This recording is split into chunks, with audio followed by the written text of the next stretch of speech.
Meu nome é Maria do Carmo Fritz Passos, sou de Belo Horizonte, da Universidade Federal de Minas Gerais, sou vice-presidente do Núcleo Brasileiro para Estudo do H. pylori e Microbiota e ex-presidente da Federação Brasileira de Gastroenterologia. Vamos aqui abordar alguns temas sobre a microbiota intestinal que foram apresentados no DDW 2022. Realmente foi um tema extremamente abordado por diversas áreas da nossa gastroenterologia. A professora Santi,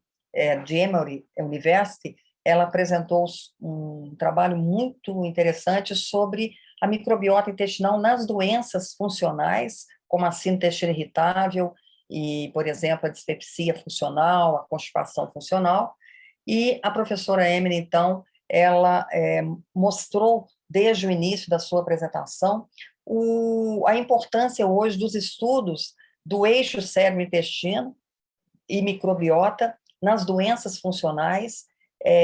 mostrando que possivelmente todo aquele conhecimento que temos das alterações motoras, da hipersensibilidade visceral, de alterações da permeabilidade intestinal frequentes em pacientes com desordens funcionais, possivelmente elas têm a sua raiz numa desbiose, não só por alteração do padrão da microbiota, mas também por alteração dos metabólitos que compõem a nossa microbiota do nosso paciente com doença funcional e, consequentemente, muda-se o padrão, tornam os metabólitos muitas vezes alterados e isso favorece uma neurotransmissão alterada e, consequentemente, todas as alterações fisiopatológicas consideradas hoje fundamentais nas doenças funcionais. É importante que não existe ainda uma correlação entre os sintomas dos nossos pacientes e o padrão da microbiota que se consegue encontrar. E é preciso chamar a atenção também que ainda existe na literatura, e ela ressalta isso várias vezes, que não existe ainda um padrão que seja único nesses pacientes. Por exemplo, nos pacientes com intestino irritável, não existe um padrão único, é muito heterogêneo, inclusive entre os subtipos da síndrome do intestino irritável, e, obviamente, é preciso estudos nessa área que mostrarão padrões mais específicos da microbiota intestinal que determine, então, a desbiose e todas essas alterações nos nossos pacientes. É claro que esses mecanismos fisiopatológicos que vêm, que começam a partir de uma desbiose, têm sido hoje extremamente pesquisados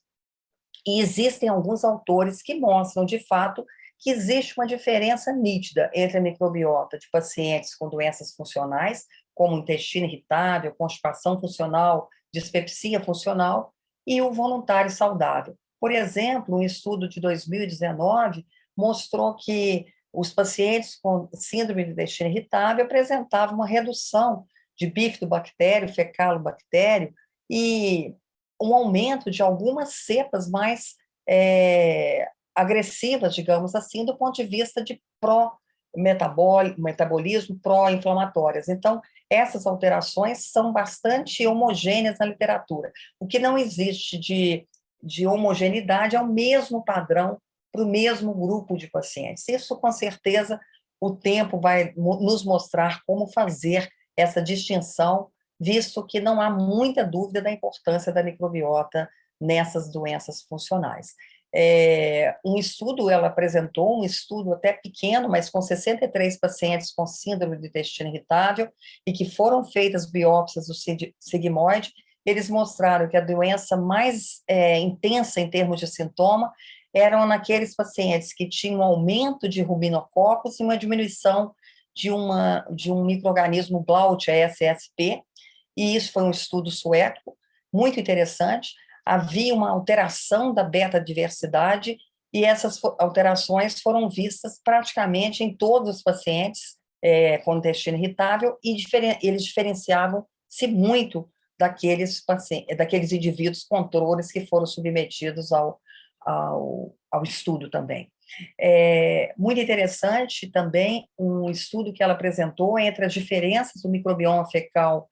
e do metaboloma em pacientes com intestino irritável e aqueles com má absorção de sais biliares, aqueles pacientes especialmente com a forma com diarreia, mostrando que nesses indivíduos existe, de fato, uma diferença do padrão da microbiota, possivelmente nesses que têm um padrão de diarreia, eles têm um processo inflamatório ou infeccioso prévio, talvez a síndrome do intestino irritável pós-infecção, levando à alteração do padrão dessa microbiota e, consequentemente, alterações também de metabólitos importantes da microbiota. A professora também ressaltou a relação entre a microbiota intestinal, os sintomas, trânsito colônico e constipação crônica. Foi um estudo apresentado no DDW, onde os autores acharam muito interessante, foi o primeiro estudo que comparou a microbiota da mucosa colônica e a microbiota fecal em pacientes saudáveis e constipados. No geral, haviam diferenças, de fato, entre a microbiota desses dois grupos, mas outros fatores também foram considerados importantes, como fatores demográficos, a idade, o tempo de trânsito colônico, o resultado do teste do hidrogênio aspirado com metano e hidrogênio, e foi observado que na mucosa colônica havia uma microbiota a nível de filo com bacteroidetes 1,5 vezes mais diversa na constipação, e bacteroidetes nas fezes, associado muito a uma dieta rica em fibras. Então, essas observações tão recentes, né, tão novas para nós, mostram que, de fato, possivelmente, tanto na síndrome do intestino irritável, com constipação, com diarreia ou na forma mista, existem padrões de microbiota que possivelmente vão ter implicações importantes no nosso tratamento no futuro. Cada vez mais teremos que modular favoravelmente a microbiota, buscando, de fato, probióticos, cepas probióticas específicas, pré-bióticos, dieta saudável, quem sabe até pós-bióticos, que são substâncias, metabólitos dos próprios probióticos, e que vão nos fazer acertar muito mais o tratamento desses pacientes que tanto sofrem com as suas síndromes, com as suas doenças funcionais. Eram essas as considerações sobre esse tema. Agradeço muito a atenção de vocês.